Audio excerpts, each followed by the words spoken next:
Thank you very much, ladies and gentlemen. We would like to start our afternoon session, which is also the closing session of the third Africa Foundational Learning Exchange. And we would like to invite you to reflect on one of today's most valuable experiences, which I believe was seeing foundational learning in action. Most of us went out today to enjoy the countryside, but also to appreciate some of the things that are happening on the ground in foundational learning in Malawi. And we want to hear what your experience was. And this afternoon, ladies and gentlemen, we want to go around the room to get your impression and your reactions. May not necessarily be questions, but of course, if there are any questions, you are welcome to ask them, but mostly we want to hear what you think. So I know it's quite a big room. I have my friend Isabel Masozera on the ground to go around and collect any of the views which you may have. So by show of hands, I will recognize a set of 3 people at a go, and there's one that has already showed up and another one yet over here, and I'll be going around the room. I would still pray that you be as concise as you can practically be. Thank you so much. Isabel? Yes, as we get ready, I would like to make a request. I don't know if Honorable Dino Balotti is in the room, but would like to get his 2 cents as he gets ready. Ladies first. Okay, please.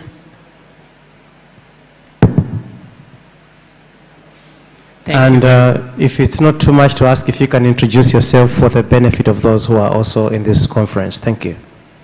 Thank you very much. My name is Dr. Habibatul Drame. I'm the Minister for Basic and Secondary Education of the Republic of the Gambia. I must first start by appreciating Malawi and the people of Malawi for the hospitality. I decided to put my points together to allow me to say the things that I want to say, which are very important to me and I want to believe for Africa. This morning, I had the privilege to join a group that visited Lilongwe Demonstration Primary School. While the resilience and spirit of the school were deeply inspiring, the visit also brought to light a reality that weighed heavily on my heart. And I want Africa to listen to this. Throughout the school tour, the getting in and out of the classrooms, I was deeply surprised to see young learners seated on bare floor to receive their daily lessons. It is understandable if a school experiences a temporal furniture shortage, where 1 or 2 classrooms face this condition while the rest are furnished. However, what came as a profound shock to me was that in almost every single classroom I visited, with the sole exception of a special needs class, the learners were seated entirely on a bare floor. It is clear that this situation is a reflection of a tight fiscal space rather than a lack of will for the Malawi people.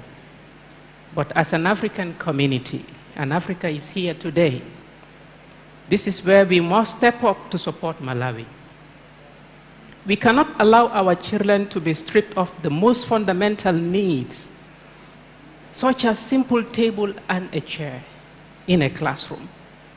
What moved me most was that the dedicated teachers and the eager students did not even seem to focus on this gap in their daily environment. It appeared to have been accepted as a normalcy. They simply want to learn. And this is not much that the students are asking from Africa. And that resilience deserves our utmost respect and immediate action. FLEX2026 has brought together the brightest minds and the most influential global partners. The World Bank is here with us. The African Union is here present. ADEA is here. Africa is here. Our ministers are here. Let us not leave Lilongwe without collectively finding a sustainable solution to this challenge I consider critical. Let us not depart from this host city without committing to come back and uplift these African children. Thank you once again, Malawi, for the hospitality and for the warmth. And we are very happy to have come here for some of us the first time, but we love it here. Thank you very much. Thank you very much indeed. Thank you so much. Honorable Minister from the Gambia, expressing her shock at seeing learners sitting on the bare floor.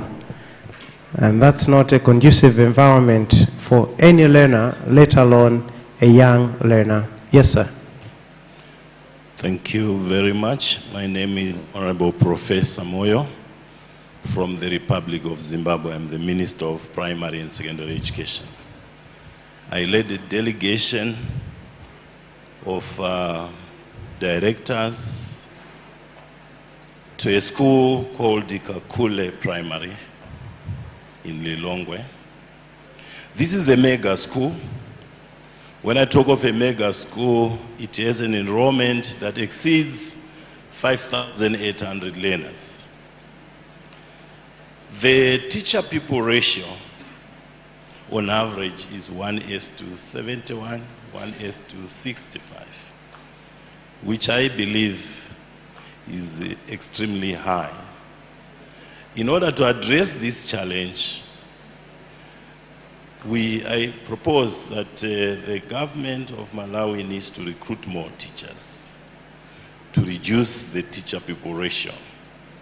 It will be extremely difficult to do remediation for one teacher in charge of 65, 71 learners.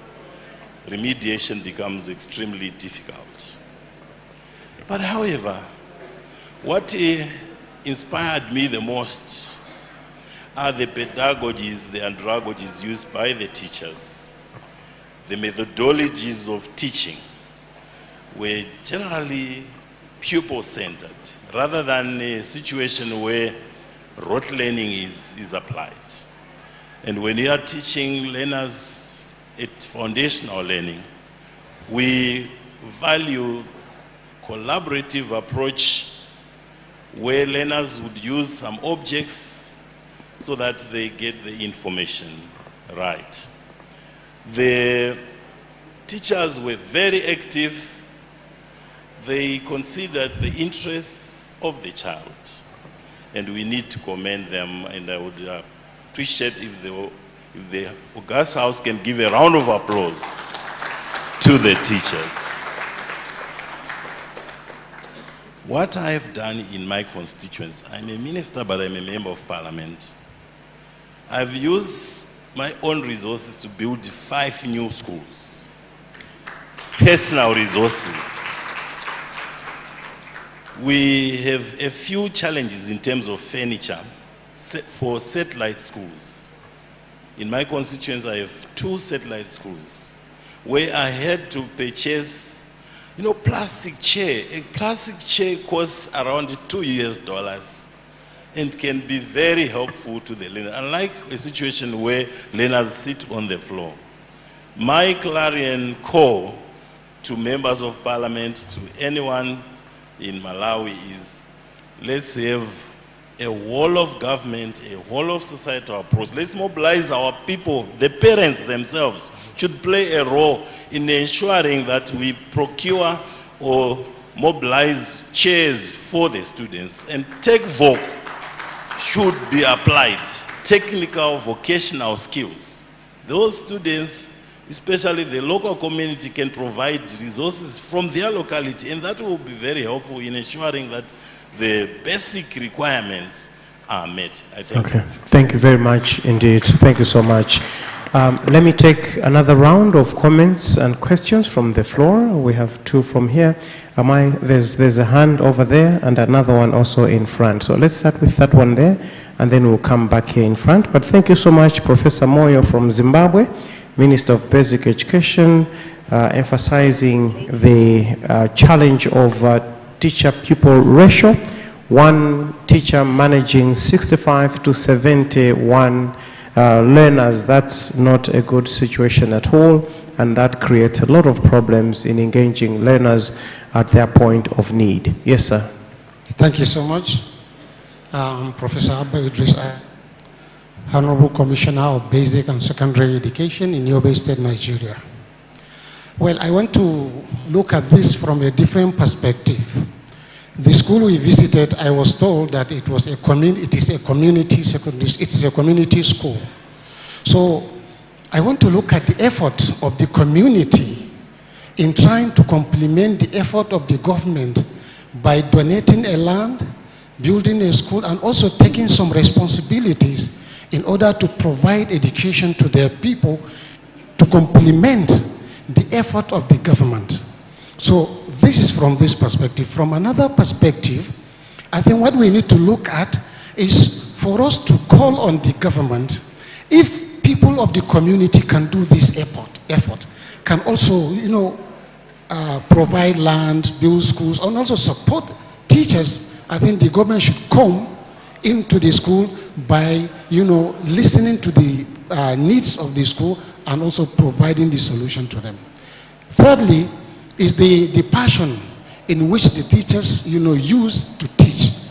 I attended 2 classes, numeracy class and literacy class. So both classes, the teachers were so passionate in their teaching, and I also realized that there is a staff quarters within the school, located within the school. So some teachers are living with the student in the school, and the school also is divided into 2. There is morning shift and afternoon shift. So the total number through which we are having a teacher-student ratio should be taken into consideration, that the one they pasted on the wall is actually there is 2 shifts, 1 in the morning and 1 in the afternoon. So thank you so much. Thank you very much indeed. Thank you so much. In my local language, there's a saying that goes, one head cannot carry a roof. If you can bring the microphone over here, Isabel, over here. One head cannot carry a roof. I'm sure you should have equivalents in your different languages and cultures, but basically we cannot leave the responsibility of providing quality education to government alone. Communities should also come in and support in whichever way they can. And he has given a good example where a community donated or gave land for government to come and construct a school, and they also contributed with labor and some other basic materials that they can. It shows that the community wants the school in their area, and that should be encouraged. Yes, sir. Thank you very much. My name is Dr. Dennis Signolo. I'm Africa Director of Education International, the global organization of teachers. First of all, on a very positive note, the school we visited had a lot of passion. I'm talking about teachers. They had a lot of passion. The methodologies they used, the inspiration, the energy was amazing. We salute the teachers that we saw, and I believe it's all the teachers of Malawi. Second, what the honorable ministers have said touched my heart. Actually, as I sat there and I saw children sitting on the floor, tears were coming out of my eyes. Oh. I'm a teacher myself, having taught for more than 20 years in Zimbabwe. I never taught on a single day children sitting on the floor. This is winter and it's cold. Where is our concern as authorities? Children are suffering. Why don't we even improvise and have basic things like maths? We can even ask parents to help so that the children come to school with something they can sit on. Sorry, there is feedback. I'll move a little bit. This is a serious matter. It's a health issue. If a school in an urban setup is like this, I'm asking myself, what about in rural areas, in marginalized areas? It could be worse. Something must be done about the health, safety, and well-being of children. Imagine you adults sitting on the floor. We could all these chairs out and say, sit on the floor for 30 minutes, how many of you would tolerate it? We have a mat at least, we have a carpet rather, at least. So something has to be done. Something has to be done. The crux of the matter is that fundamentally, Malawi is not investing sufficiently in education. We have a global standard. The minimum is 20%. 20% of the national budget must be invested in education. That's the minimum, or 6% of GDP. But Malawi is far below that. And I understand the education budget has fallen. So I appeal to the authorities, to the Minister of Finance in particular, to increase the education budget. The other problem we have is debt. Malawi is one of the countries in Africa that is struggling to service debt, and this is a reality. So I appeal to all governments in Africa, to the African Union, the World Bank, the African Development Bank, the International Monetary Fund, to forgive the debt of African countries so that these countries can breathe. Go and see these children suffering and do something about it. Forgive the debt so that Malawi can put that money in education. Finally, I was told that in this country, you have a constituency development fund. I appeal to the members of parliament in Malawi to use a greater portion of that fund to support schools and to support our teachers. And what it means is that civil society and all those who come from various constituencies in Malawi approach your members of parliament and request for that fund to be invested in education. Malawi, don't despair. There is a serious challenge, but you can rise above this challenge by investing more in education and teachers. Thank you. Thank you very much. Thank you so much. Indeed. Thank you so much for that very passionate submission. And as you are making that important point, we also witnessed the arrival of the Honorable Minister of Education from the host country, Malawi, Honorable Nsaka SC. Thank you so much, sir, for coming. We'll fill you in on what you missed. So basically, we are getting a recap or reactions from people. As you might be aware, most of the delegates today went around and about in Lilongwe visiting some schools, and we just want to hear what their impression was. The Gambia is shocked to see that learners in Malawi can sit on the bare floor, and she says it broke her heart seeing that the Honorable Minister couldn't believe it, seeing young kids sitting on the bare floor. And that has been repeated by several other people in this room. Professor Moyo from Zimbabwe also observed the very, very high teacher-pupil ratio that is there in Malawi. 1 teacher to 65 to even 71 learners. And I know, being in Malawi, and that the figure is actually much higher than that. And he says that's not a sustainable situation, but they're impressed with the pedagogies and methodologies that are being used and the energy from the learners. You just found the gentleman there making an important appeal to our development partners to consider debt cancellation. Malawi is under the heavy yoke of debt, and it's servicing that debt even as we speak, and that is impacting on its many national programs, including education. But he's also a bit concerned that Malawi doesn't seem to be committing enough funds to the education budget. We should strive to give in not less than 6% of the GDP to education, but Malawi is falling short of that. So there's need to invest more in education. And he's also made an appeal to politicians, particularly members of parliament, to consider sparing a significant amount of the constituency development fund to development of the education sector, particularly infrastructure. There's need to build proper schools and also get some chairs and simple desks. That's the least that these young people we are raising could ask from us. I'll go around and take a few more. Isabel, do we have someone from the floor who wants to give in their views? I think in the interest of time, we should wrap up this session. Okay. Unless there's somebody with a really burning submission. I noted that we never got any views from this side, and they might be feeling a bit slighted that we did not recognize. Do we have anybody, even just one from this side, who wants to give in? Otherwise, if you don't, if you don't, it's also perfectly all right. So if you have something to say, say it now. I see a hand, or forever hold your peace. I see a hand, but I Over hope they there. were good in summary writing in school. Okay. Because we will need less than 60 seconds. Thank you very much. I'm Aisha Wentworth from the Ministry of Education in Namibia. And I was also at that school, and it was heartbreaking. But what I found so inspiring, it was so beautiful, is the culture of care that I experienced in this school. The way that the learners and the teachers build each other up. They had a beautiful song that whenever one of the learners did something, then they would clap and sing, "You are wonderful, you are wonderful." So it was really just a wonderful experience to see that. Thank you. Thank you very much indeed.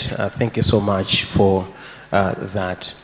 So, Honorable Minister, I don't want to put you on the spot. Do you have any reaction to the, not for now, but I'm sure you'll be giving some closing remarks later, and maybe you'll use that opportunity to give in your thoughts on the thoughts coming across. Yes, Isabel. My co-host, due to popular demand, we have been requested to kindly, with the permission of our guest of honor, take 2 more submissions. A very generous offer indeed. There's a very vigilant hand that has already gone up there. So we'll take that one and one last one, and the lady in black. Okay, so let's take those two submissions, and then we'll move on. Thank you very much. My name is Mugisha Anet from Uganda. I visited Malawi demonstration school, and I went to give an applause to the teachers and the learners. But for me, my point is all of us in this room, if we must bring Africa from where it is to where we want, anybody who has powers to reach a person that can increase, or person that can increase the budget for education will have done us well. Because all the countries that have moved faster than we expected, many of them who are like all of us 30 years ago, they have come from where they are to where they are now because they invested in education. And we are super, we can make it. I submit. Thank you very much. Thank you. Thank you indeed. We can all be part of the solution to the problem. We have a gentleman over there. And the lady also raised her hand right there. Thank you. Yeah, good afternoon.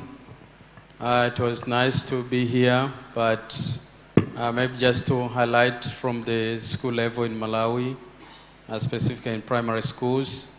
So this goes actually to the leaders and everyone in this room. Please, if we want to change our countries, let us feel sorry for our children. We have seen what is existing in Malawi and might be the same in other African countries where we are coming from. So let us feel sorry for our young generation. Whoever in this room feels sorry what is happening in our classes, in our rural, especially in our rural areas. Let us change Africa by investing in this young generation. Everyone, please, let us feel sorry what is happening. Thank you. Thank you very much indeed. I'll take the last submission from the floor.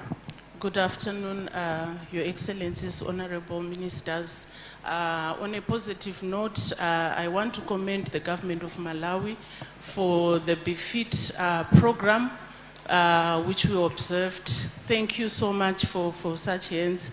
For the school that we went to visit, we could see the learners who participated in the program, and we appreciate the fact that there's a blend of technologies and the local language Chichewa, and I'm sure they'll reap the positive outcomes from such a blend. There is therefore need for close monitoring, considering the classes are too large. Maybe they could take advantage of university students or teachers on training, those who would be on attachment, so that they would support the teachers as teaching assistants so that they monitor the learners. But it was quite positive to note how the BEFIT program is taking shape in Malawi. Thank you. Thank you very much indeed for those views. Thank you so much, ladies and gentlemen. And I know there's a lot that we could share, but we only have limited time. So now we are going into another session that is going to bring together some key discussions, commitments, and outcomes that have come out of this conference for the past 3 days or so. And now it is my pleasure to invite up front Dr. Maggie Okore, our Chief Rapporteur, to come and present the key discussion highlights of FLEX 2026. Ladies and gentlemen, let's welcome Dr. Maggie Okore on stage.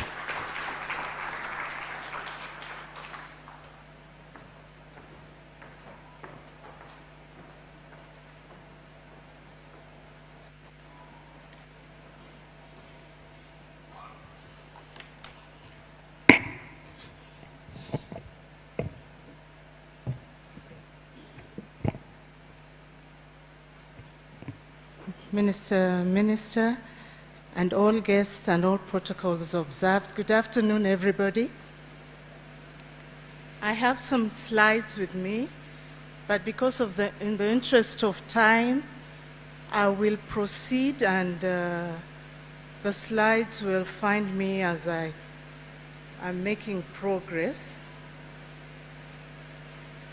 I want to first start by congratulating everybody. My team and I were 11 in total, and we have been able to record quite a number of issues, experiences, and we promise you that we will be able to document them for you. But in the interest of time, we are going to pick the highlights that we were able to capture. One very key one, and we realize, is the fact that coming from Freetown, Kigali, Accra, and now Lilongwe, the number of countries represented has tremendously increased. We are talking about 34 countries now, and soon we will get to 52. So really, I think we are making a good progress. Freetown was commitment, Kigali is action, and Malawi was results. So you can see that African countries are now taking the FLEX extremely seriously.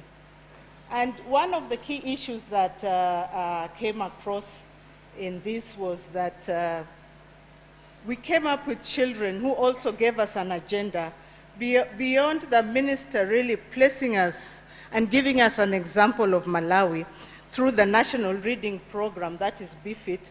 And I'm sure the people who went today out have been able to testify the difference that it's making out there. And so we start with the 5 operational guidelines reaffirmed from Kigali. One was government ownership must drive results. Partners must amplify and not substitute national systems. Evidence must dictate practice. The need for system-wide alignment across curriculum and materials training and assessment. And finally, data must inform accountability. And based on this is how our report has been structured. We were thus looking at the highlights of the progress that countries have made. And I want to confirm that there's tremendous progress that we were able to see. Just to highlight from the plenary session, we saw that financial commitments and figures from partners, that was one of the issues that they were able to raise it to 25.39%. And we could go on, but I will not be able to speak on all. Then we also see that GPE funding has been pledged. Of course, it hasn't been confirmed. We've seen the World Bank also increasing.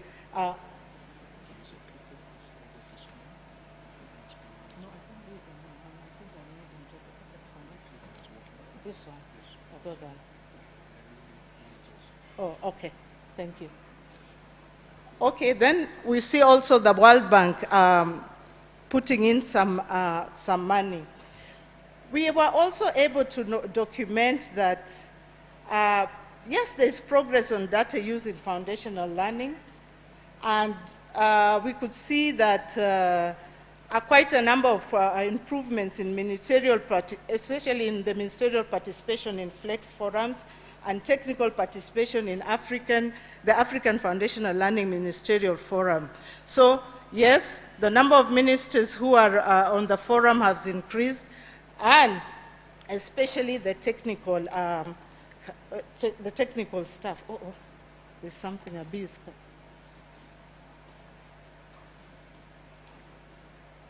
I hope I'm getting this right. Okay, go down. Okay, yeah.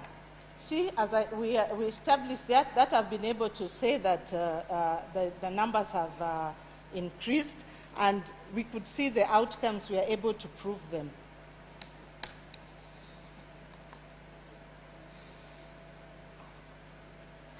Then we selected some few success stories, which we are able to see, for example, the Kenya Tusome program.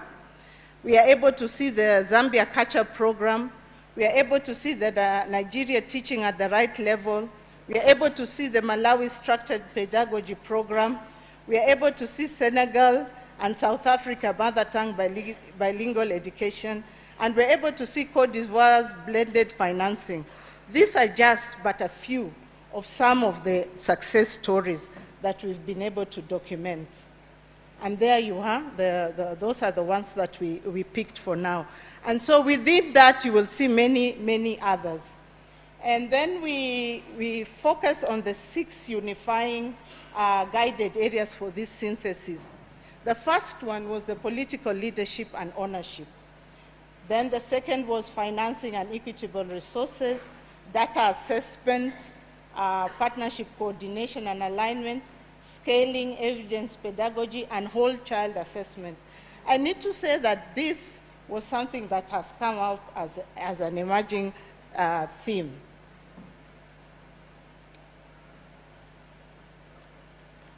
Am I pressing it too hard?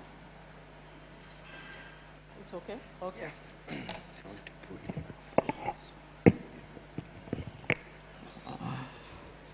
Okay. Thank you.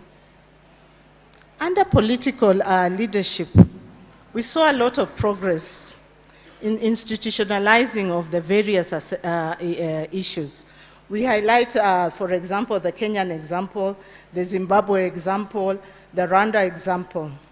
We also saw that the AU land policy dashboard shows uneven institutionalization, which is true, but then also there is progress in that level.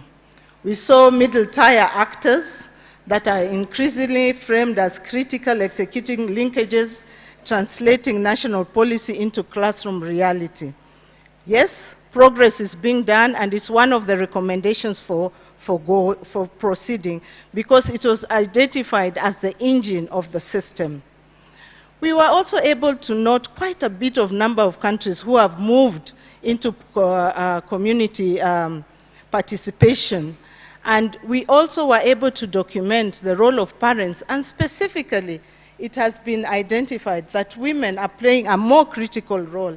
And in countries, let's say like in Ghana now, you can see that they have specific programs that are enhancing the participation of women, because out of their participation, community participation, more evidence is coming out of the critical role that women are playing, and so they're having that. When we look at some of the I don't know what. When we look at some of the recommendations, we see that the main recommendation that came out of this system was to engage Parliament directly and continuously in foundational learning, funding, and oversight. Parliamentary continually outlast changes in government administration. So it was thought that for us to be able to get where we need to, we really need to have the parliamentary engagement. I'll move to the second, financing and equitable resources. And we saw that most governments have been able to increase financing in education. Unfortunately, we were not able to identify which ones have been for foundational learning. But then we were able to see Mozambique with the textbook and cost that cuts across roughly 50%, has been able to cut finances. This was a financing model creativity that cut costs.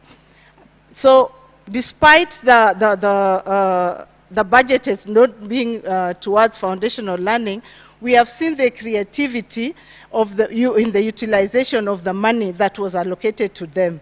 They cut costs by 50%, and in that way, they were able to supply books to the whole country. And this was by just tweaking some administrative issues. So in this session, you could see that countries are really being creative with the amount of money that they have. As we move forward, we can see that one of also the big gaps that was coming out was the Kenyan finding that 80% of the lesson time remains teacher-centered. So this was something that was also still coming out as an emerging issue. And that despite the materials, because we have proven that materials makes a difference, but despite giving the materials, it did not make a difference. Their research showed that it did not make a difference. So we recommend, and some of the recommendations are that there is need to scale bottom-up school-based coaching and continuous professional development models that will be able to support teachers to continuously use this, because some of the textbooks were actually found in the cupboards. So I go to the fifth, that is partnership coordination and alignment. As mentioned in the beginning, we've seen quite a bit of coordination, especially among countries in their quarterly meetings. We've seen countries like Zambia formed foundational learning technical committees. We've seen also partners explicitly committing to align behind governments. However, we note that the coordination is strong on the political level, but ground level sessions still report active operational fatigue from duplication. So as we really need to be able to ensure that we can translate that. And to deal with that, one of the recommendations was we need to adopt a partnership compact style agreement where governments set priorities and partners align with the funding and support behind them. So an emerging issue that came up, and also based on what the children were able to tell us, we thought that, and also from the results that were coming out from your presentation, that we have a whole child access and transition pathway. This was strongly brought about by the fact and the argument that ECD is really important and makes a hell lot of a difference for children. And this was really confirmed by Rwanda, who, when they implemented their ECD, they could see a great difference between the children that went to ECD and those who did not go. And we highlighted the story of South Sudan as one of the key gaps that were coming through, and also the Sahel, and really recommend that we need to target resources and teacher deployment specifically to hard-reached and remote areas to really remove the bottlenecks for primary education. And so I end with bringing up 3 structural tensions to watch out for. And this is the fragmented risk. Nearly every country is building its own data platform. Thus, it's solving national issues, but risks to recreate it at the continental level. Another issue is external partner dependency. We were finding out, for example, the strongest performing coaching and TPD model, that is MEWAKA, BOFA, and TIA, depended on external donor funding for the initial scale-up. And see, that dependency can be a risk. And then representation gap. We were able to note that the success stories were actually clustered in countries which you could consider stable. And so none of it was from, let's say, conflict-affected ones. And thus, as much as there may be some in the room, countries who are facing those issues, there is no evidence base that can fit their requirements. Next slide, please. So from Malawi back to the capitals, we are calling for, and you yourselves have also called for, the institutionalization, moving from pilot, diversify financing with efficiency. The issues on finances have come up with very creative ways of raising finances, diversifying, and also trying to see that the finances that are there can be used properly. And then there is harmonization and use of quality data, and then protect the farthest behind, and coordinate and avoid duplication. Next slide. Commitment, action, and results. These were the quotable quotes, so I'll read them out as they are. Everything we can think of trying has been tried in Africa by someone else. We must focus on scaling and producing outcomes rather than running more pilots. This was by Honorable Joseph from the Ministry of Rwanda. The children don't want us to bring any commitments again. We need to do that, to do what works at scale. If we don't, we are wasting the time of the children. Dr. Obi. Next slide, please. Okay, and I have many other quotes. I want to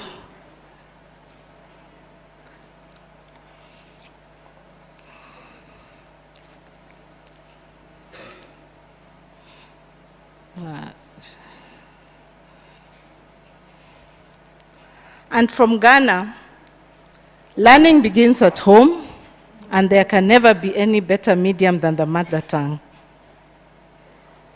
We have many others that we will be able to share with you in the report. I want to also take this opportunity to just state that we were 11 as a team, and I just mentioned their names. We have Oswald Ruta Nyisira, who is with ADEA.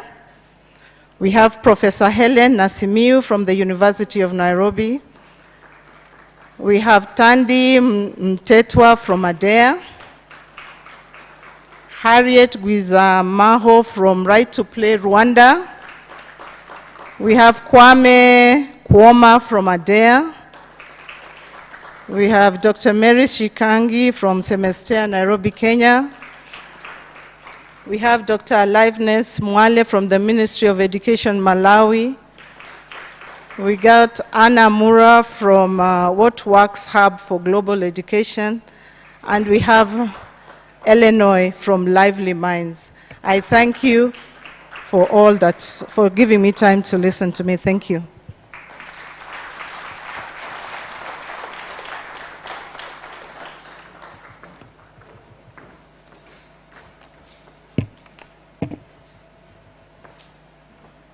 Thank you very much indeed for that presentation, Dr. Maggie Okore. She is the Chief Rapporteur for this conference.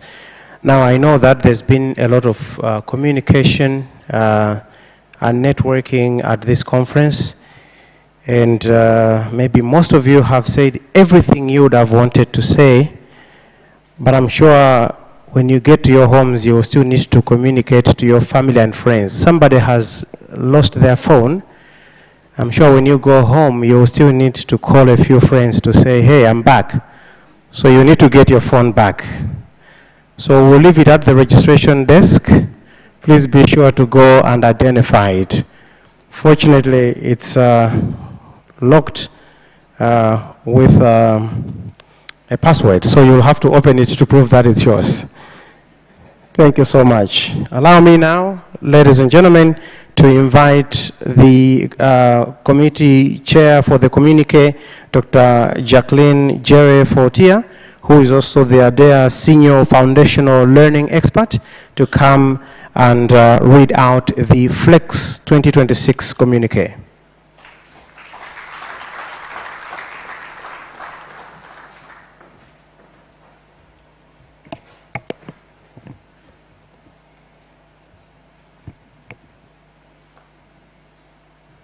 Honorable Ministers, senior government officials, distinguished partners, colleagues, ladies and gentlemen, all protocols observed.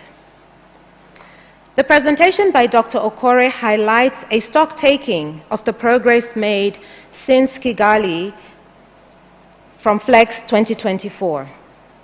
The exchanges over these past days have shown both realism and resolve.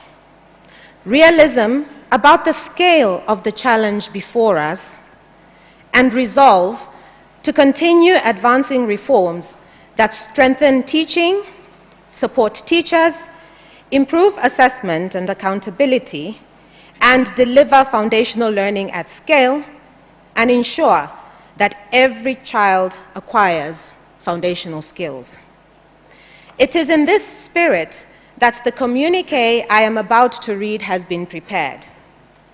With your permission, honorable ministers, distinguished guests, I will now read the communique of the third Africa Foundational Learning Exchange held in Lilongwe, Malawi. Could we please have it on screen? So we have a French and an English version. I hope you'll be able to see both. Okay, thank you. Africa Foundational Learning Exchange, FLEX 2026, the Lilongwe Communique. From commitments to results, delivering foundational learning at scale. We, the Ministers of Education, from Botswana, Central African Republic, Comoros, Cote d'Ivoire, Eswatini, Ghana, Guinea, Lesotho, Madagascar, Malawi, Namibia, Niger, Rwanda, Seychelles, Sierra Leone, Sudan, Tanzania, the Gambia, Uganda, and Zanzibar, and heads of delegation from Chad, Ethiopia, Kenya, Mauritania, Mozambique, Senegal, Somalia, and Zambia, gathered at the third Africa Foundational Learning Exchange, FLEX 2026 in Lilongwe, Malawi, reaffirm our shared conviction that foundational learning is the cornerstone of quality education, human capital development, social cohesion, and sustainable economic transformation across our continent. We recognize the learning challenge facing our continent, currently affecting an estimated 9 in 10 children at the foundational level, with implications for equity, quality, opportunity, resilience, and prosperity.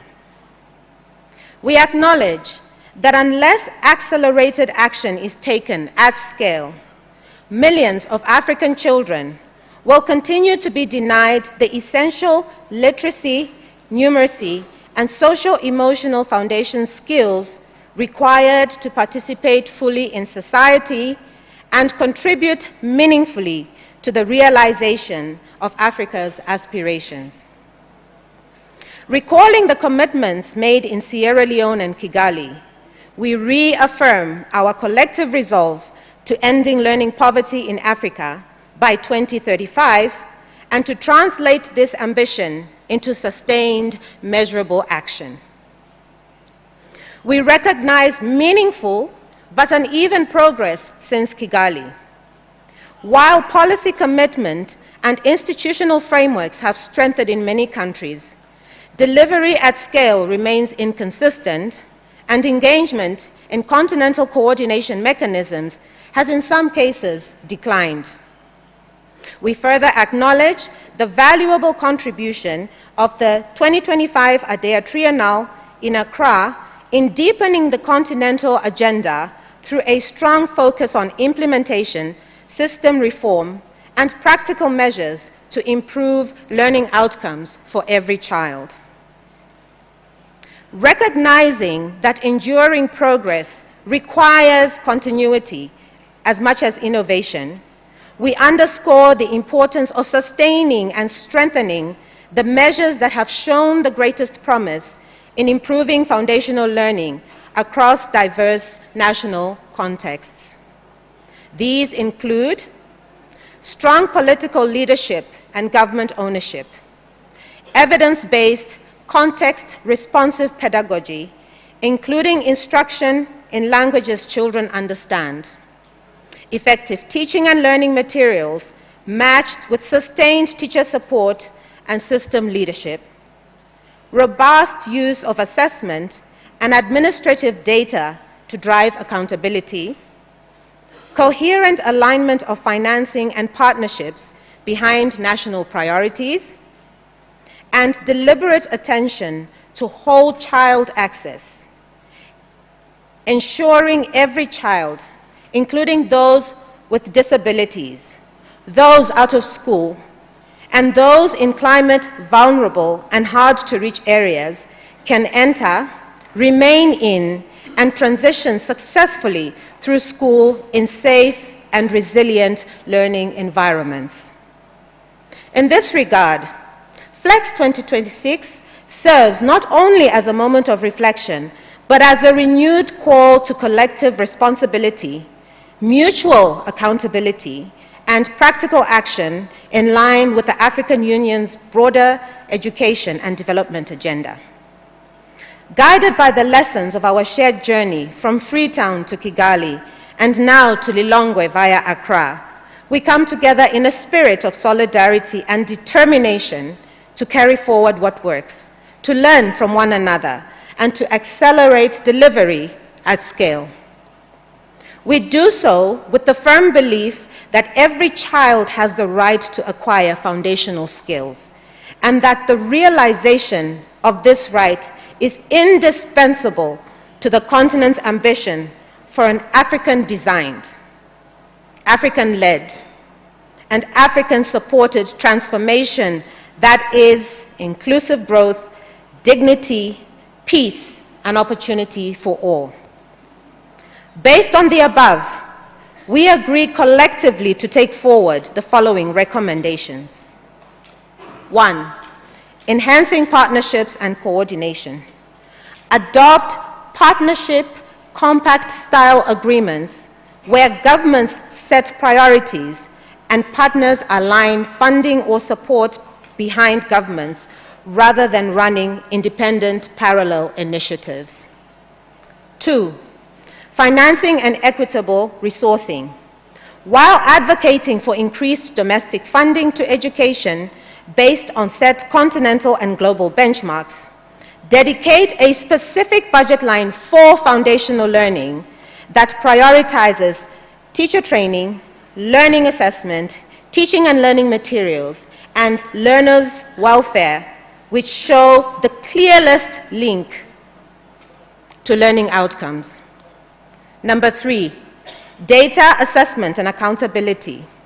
Strengthen school-to-national quality data pipelines and utilization, and build credible and sustainable measurement, monitoring, and accountability systems. 4, results at scale. Continue to scale evidence-based, context-responsive approaches that improve foundational learning outcomes by strengthening and embedding partners' initiatives within government programs. 5, AI and EdTech. Establish a creative policy that will allow for growth in the use of AI and EdTech tools as instructional aids for teachers and learners. 6, whole child access and transition pathways. Align early childhood education, ECE admission, and transition policies to ensure children enter primary school with adequate school readiness support. Made on this 17th day of July, 2026, in Lilongwe. I now invite our Senior Programs Officer to facilitate the endorsement of this communiqué. Thank you.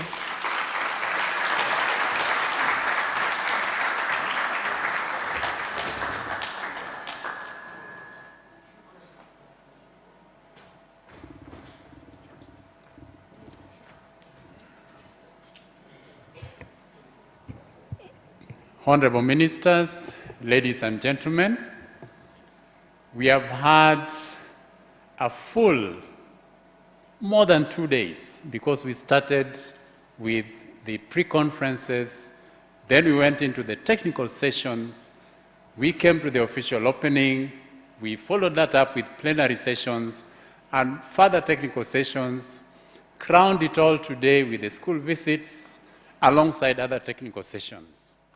We have tried our best to crystallize what has happened during all these 3 days into not only the synthesis report, but also the communique that Jackie has just presented to you. My role is very simple, as they normally say. And because one of the issues that are coming out is that we need to engage our legislators, our parliamentarians. And within that, and aligned with that, I want us to endorse using the parliamentary system of endorsement. And therefore, I want to ask one question, and I expect an aye or a nay. And therefore, I pose the question, ladies and gentlemen, with as many as of the opinion say aye, with as many as of a contrary opinion say nay, the ayes have it. Thank you.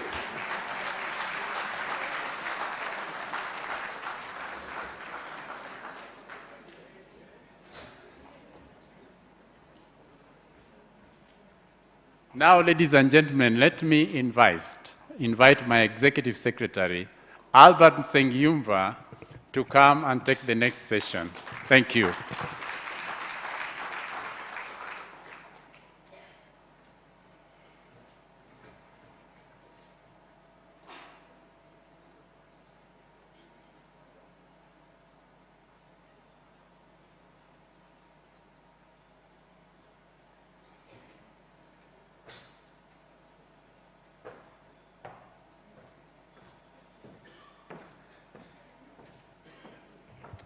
Thank you.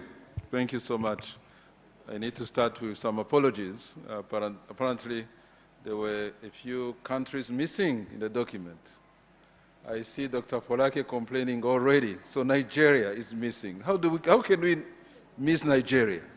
Honestly, you know. So Folake will correct it. And we also need to acknowledge the presence, actually. Dr. Folake is the Director of Basic Education in the ministry, who represented the minister who couldn't make it. So thank you for coming and for raising it as well. Thank you for that. Sorry? Cameroon also is there. The Secretary General is here. So we're missing Zimbabwe, South Africa Republic. So we need to correct the document. We'll definitely make sure that all countries present. South Sudan, I'm told, is also missing. You cannot help Sudan and then forget South Sudan. You know? We don't want to create any diplomatic, crisis. So we'll make correction. We'll make correction and send. In any case, this is still a draft until ministers endorse it by signing. So it's still a draft. We'll make all this necessary correction. So let me say a few words. You remember yesterday morning during the opening, I was talking about the journey from Freetown to Lilongwe. I would like to inform you first, the good news, we are moving again to West Africa next year. And Ivory Coast, the minister is not here. Ivory Coast has agreed in principle to host the next FLEX.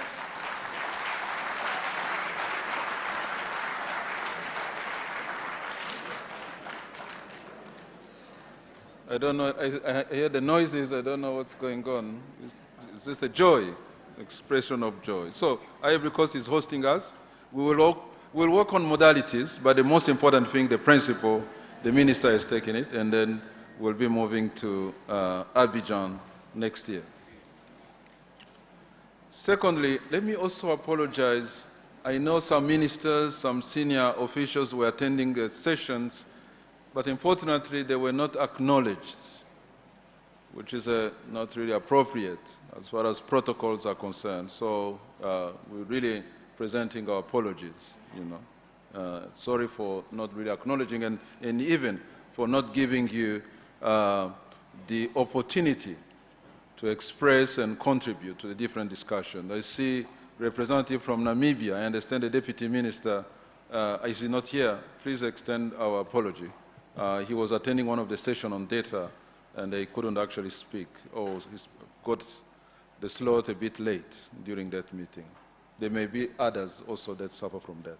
So these are some of the issues that we always experience that we need to learn from so that we can do better next time.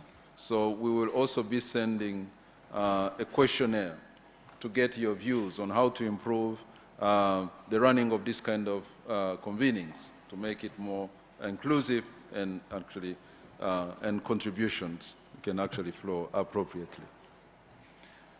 Again, as I was saying, you can tell, I was surprised, was it yesterday, and Dr. Obi, you remember when we had the Master of Ceremony saying 200 people, I said, my goodness, this number was really underscored. I'm told yesterday morning during the opening we were 700 plus, not 200. 200 is too small. Even a look at even the closing, knowing number of people have already left, is still more than 200 in the room. So let's correct that as well. Honorable Minister, with all your, I see, your staff and the subordinate, everyone here, I would like to express again our appreciations. We have worked with you, with partners, almost 6 months, if I'm not mistaken, to prepare for this event. As I said, I had the opportunity to come here early June, a month before, engaging with partners, engaging with your ministries. I really appreciated your time and contribution to make this happen. So, Honorable, please extend our appreciation to His Excellency, who could not attend, the President, to the people of Malawi for the hospitality and the support given. We don't take this for granted. Thank you so much for all the work you do. Let me also thank a number of partners, and see some of them are still in the room, somebody was pledging, ADEA cannot make this event alone. There's no way we can do that. Let's be honest. We have so many partners that can contribute. But there are a few of them that have been around this since Freetown up to now. So I would like to thank everyone. I'm not going to name them, but they know how much we value their contribution and their support. So Dr. Obi, you are here representing as a CEO and founder of HCA, who has been really accompanying all this process from the beginning.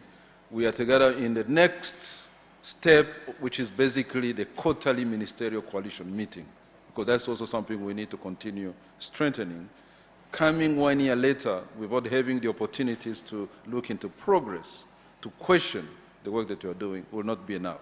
So let's continue working together to improve engagement and to make sure that we're making ourselves accountable. I think that's what I'm picking from here. Accountability is going to be one of the critical things we need to move as we move forward.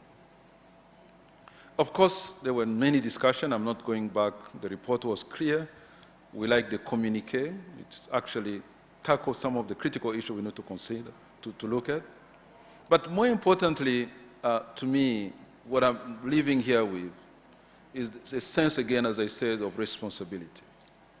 I know countries are going through very tough fiscal pressure, but what we are saying, it's not just about getting resources, it's how we use those resources which matter. It's how we make sure we tackle those specific issues.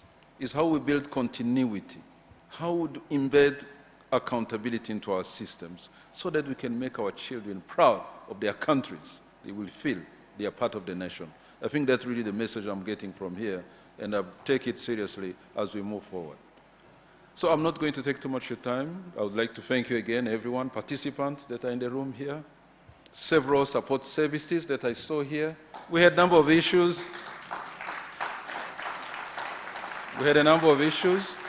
But I have to acknowledge there was some progress as well, because when it started on Wednesday morning, even the mic, the sounds could not work properly, but you can see now I'm not getting somebody coming and going, so it means there have been some improvement. The internet was working, not working. So those are issues that we need to deal with anyway. Nobody will do it for us. We have to handle them. Those are really important things that we need to work on. Interpreters, thank you so much for your work. It was very important. And of course, the venue. The venue was really wonderful. So let's appreciate what we received here. I hope I'm not forgetting anyone, but the most important thing is to thank the support staff. Let me also thank the colleagues. There are teams from ADEA, from HCA, from the UNICEF team, the World Bank, everyone that supported this until now. Let me thank you again and appreciate your contribution. So I'm closing this and thanking you, and I'm saying next, Abidjan, next year, meeting you. Thank you so much.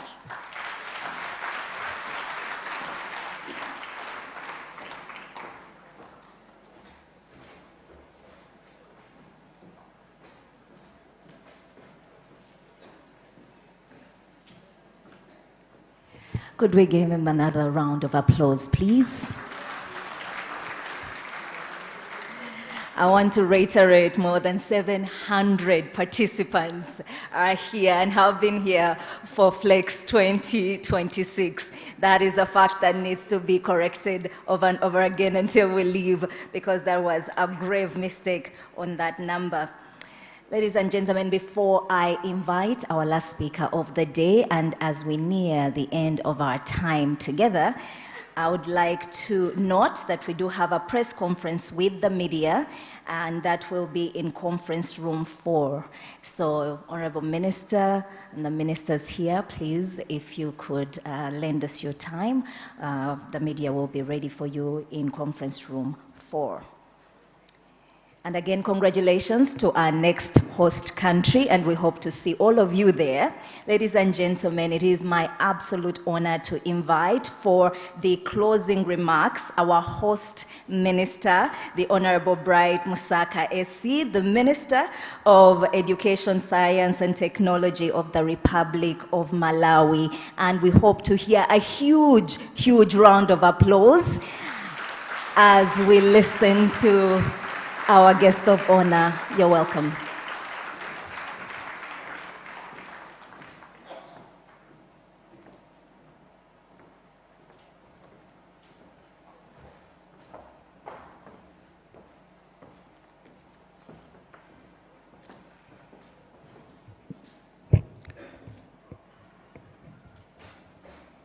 Thank you very much for that huge round of applause. We in Malawi are grateful for your support. We're feeling like we are going to be very lonely soon when you leave. We had gotten accustomed to have company, eminent company like people in this room. But all good things must come to an end. Let me begin by delivering on a promise that I made to the director of ceremony from Malawi, who invited me to make a comment as soon as I sat down. And I said, no, I'll wait. I will want to assure everybody gathered here that the successes and the challenges that you observed in our schools are the very reasons why we joined FLEX.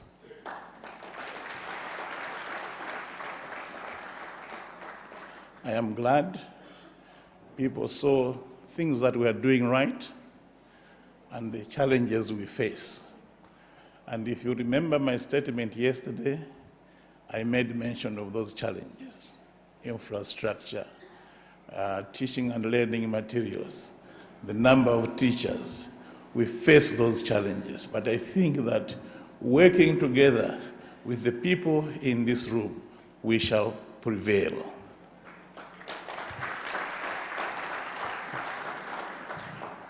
So we are attempting to deliver foundational learning at scale.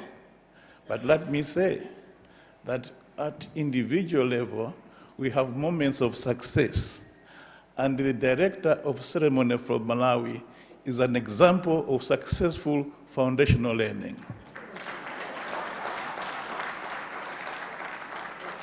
We are proud of him as a citizen of Malawi. Now, yesterday evening we had dinner, and fortunately there were some nice drinks being served. And a colleague came to me and said, you know, Minister, when I was leaving my country, I thought Malawi was very far. I said, oh, that was the case? He says, yes. But now, having been here for 3 days, I am now convinced Malawi is not far. It is my country that is far. So I suspect we will have my colleague here for a few more days so he can enjoy. Your Excellencies, Honorable Ministers, the representative of the African Commission, Executive Secretary of ADEA, distinguished heads of international delegations, development partners, members of the press, distinguished ladies and gentlemen. It is with a profound sense of gratitude and shared responsibility that I stand before you this afternoon to bring this landmark Third Africa Foundational Learning Exchange, FLEX2026, to a close. Over the last 3 days, Lilongwe has not only been proud to host over 700 leaders from foreign nations, it has been the heartbeat of African education ambition. As we prepare to return to our respective homes, I want to extend Malawi's deepest gratitude for the passion, energy, and unwavering focus you have brought to our capital. I know that we didn't afford you sufficient time to do shopping, but Lilongwe is full of beautiful items as mementos when you go back. So don't catch your flight this afternoon. Go into the city and pick 1 or 2 things that you remember Lilongwe by. We began this exchange on Wednesday with a stark reminder. We acknowledged that nearly 9 out of 10 children across our continent still struggle to read or understand simple text by the age of 10. This is a direct call to action. We did not gather here to lament. We gathered here to deliver. True to our theme, from commitments to results, these 3 days have shown that the era of passive declarations is over. We have shifted from asking what needs to be done to proving how we are going to do it at scale. Our discussions have built a strong, action-oriented consensus across 4 critical pillars. 1, data assessment and accountability, teaching and learning and pedagogy, education, workforce and systems, governance and cost-effective financing. I think I shouldn't report that which is in the communique. We already have that. This week, we took an enormous step forward in cementing this accountability. Through our high-level ministerial dialogues, our hands-on schools visit across Lilongwe, and the formal launch of FLEX, we have proven that African leadership is ready to drive this change. By adopting FLEX2026 Lilongwe Declaration for Action, we are committing to concrete, measurable pathways to end learning poverty by 2035. We are choosing to align our domestic budgets, strengthen the capacity of our teachers, and integrate technology-supported programs to scale up foundational literacy and numeracy. Honorable Ministers, eminent delegates, our work does not end with the closing of this ceremony. In truth, the hard work begins tomorrow morning. To my fellow ministers, let us return to our capitals and ministries with the political courage to give priority funding to foundational learning. It is the bedrock of all human capital development. To our development partners, we ask you to continue to walk beside us, align your programs with government-led priorities, amplify our local ecosystems, and let us work in true partnership rather than in parallel systems. To our teachers, educators, and experts, remember that you are the frontline champions of this revolution. We hear you, we value you, and we pledge to invest more heavily in your professional growth and well-being.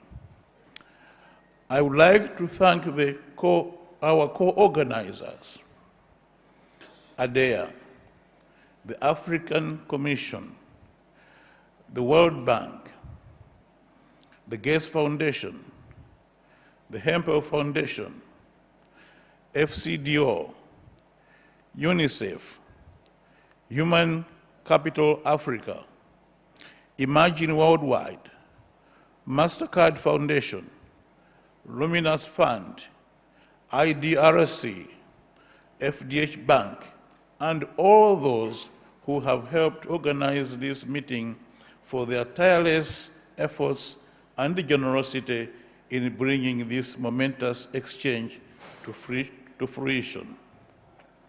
It is now my singular honor and privilege, on behalf of the government of Malawi, to officially hand over the mantle of Malawi's chairmanship to our next host, Côte d'Ivoire.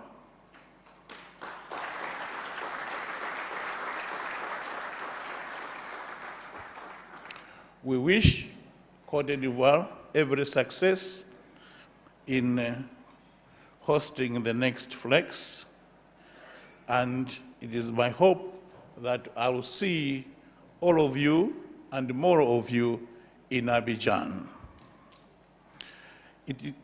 I wish you all safe travels back to your respective capitals. Let us go forward with boldness, because the children of Africa cannot afford to wait. I thank you for your very kind attention.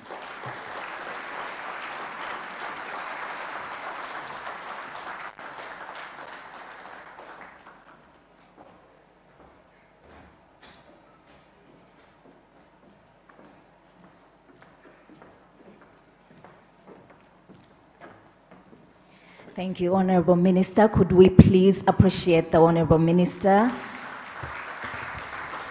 Thank you for the warm remarks. Thank you for the closing remarks. Thank you for the hospitality. Indeed, we will miss Malawi. We will miss Lilongwe. Ladies and gentlemen, we've come to the end of our time together.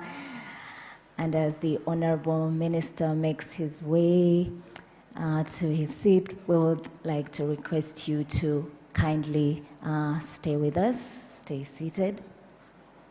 You may have your seats. Thank you so much. More valuables left in the excitement of FLEX2026, which I'm sure you'll regret the moment you want to work on the report from this conference. A laptop charger that you might wish to get, so please, I'll leave it with the registration staff. Please make sure that you claim it on your way out. As you are leaving Malawi, is there any new word that you have learned from Malawi? Would you like to shout it out? Zikomo, of course. Zikomo, Zikomo kwambiri. Zikomo is just thank you. Yes. Zikomo kwambiri, thank you very much. So wherever you go, somebody does something that you like or you appreciate, what do you say? Zikomo. Zikomo, okay, Zikomo. So Zikomo kwambiri for coming to Malawi. It was really a pleasure hosting you in our beautiful country. And I'm sure that you enjoyed your stay here, and we hope to see you again in Cote d'Ivoire. And I'm sure that you are taking home so many lessons and so many actions that you are itching to go and start implementing. We are getting very close to the very last moments of our conference here. Absolutely, but we cannot go without saying Zikomo to some of those that were visible or not visible that helped make this possible. Would like to recognize some of our service providers and partners that put in so many hours and of course a lot of effort to make sure we are comfortable and have a valuable time together. Event coordinator DLB Trading, Brian and Joe, thank you very much. Let us be generous with our thanks, ladies and gentlemen. LTCS Language Consultants for the interpretation. That was spectacular. Thank you so much. We have Better Papas. We have Pal, Sini, Sindak, and we appreciate them as well. Thank you. Without you, this would not be possible. LB Consulting, thank you so much. Managers of BICC, Bruce, Steve, and the team, thank you so much. We also have members of the FLN Hub. Thank you so much for your support. We have Africa. Yes. Yes, Africa Practice, thank you so much, David and Jocelyn. And Speak Up Africa, Osmond Ture and Janice Williams, thank you so much. Can we appreciate them? Thank you so much. And of course, before we say our last words as your directors of ceremony, it takes so much to put an event like this together. And even with the partners, there are those that I'm sure have not slept and will be sleeping for the first time in so many days. The members of ADEA team, please. I know you're going to hate me for this, but come up to the stage. I can see you. Let's put our hands together as they come on stage. Jackie. Thank you so much for putting together such a great conference. And remember to take the evaluation of this conference. We want to hear from you. There are different languages. You can do the evaluation in French, in English, as well as in Portuguese. But for now, let's welcome on stage the team that has put together FLEX2026. Thank you. Thank you for making this possible. Thank you for the long hours. Come through. For the passion. We appreciate you.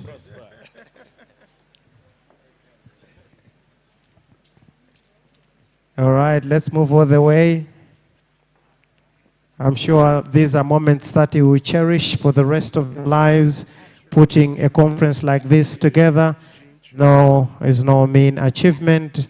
Wonderful indeed. Impressive. Our photographers, would you like them to stand in front of the lectern? Before they start, the Ministry of Education, our hosts, members, Lindiwe and the team, if we could also have you up here. This is a collaborative effort. Please come. You have to be part of the picture. Like I said yesterday, if we don't take it, this did not happen. This did not happen. The ministry would like for you to be represented. We see some of you coming. Thank you so much.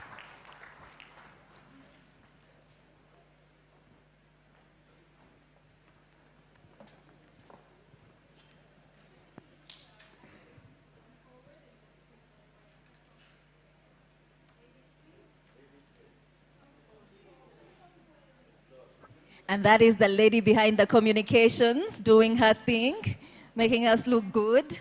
Let's listen to her. Our photographers. Okay.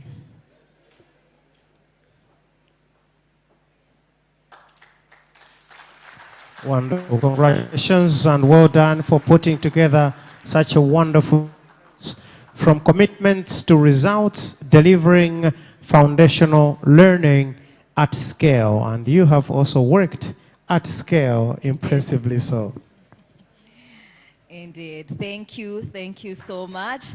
I see a signal that the leadership is missing from this picture. Thank you. We appreciate you. All that is good starts with good leadership.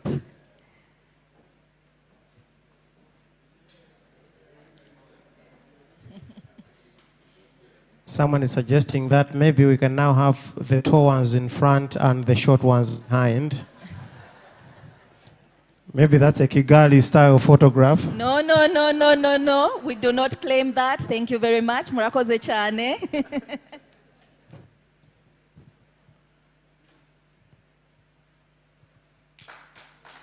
Thank you.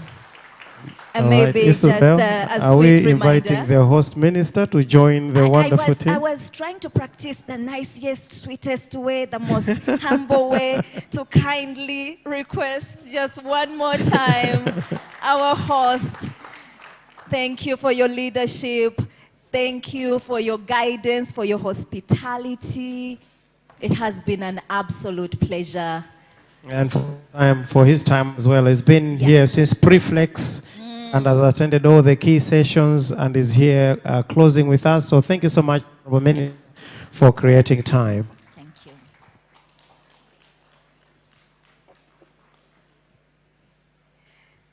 And as they take the picture, a kind reminder to all of us, please, we do have a photo booth outside. Take a picture with your friend. Use the hashtag FLEX2026. Give us that smile. Leave a comment about your experience. Let's make sure the world out there knows the history made here today.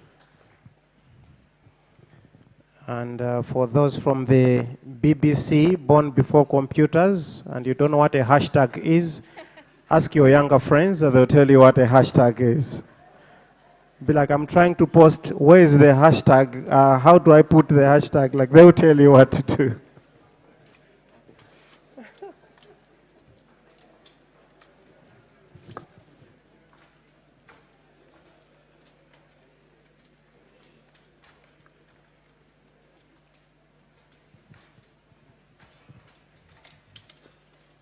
So don't forget to take the post-conference evaluation survey. We would love to hear from you. There will be another conference happening in Côte d'Ivoire, and we want to improve on some of the challenges that we experienced at this conference in Lilongwe so that you can have a seamless and wonderful experience in Ivory Coast.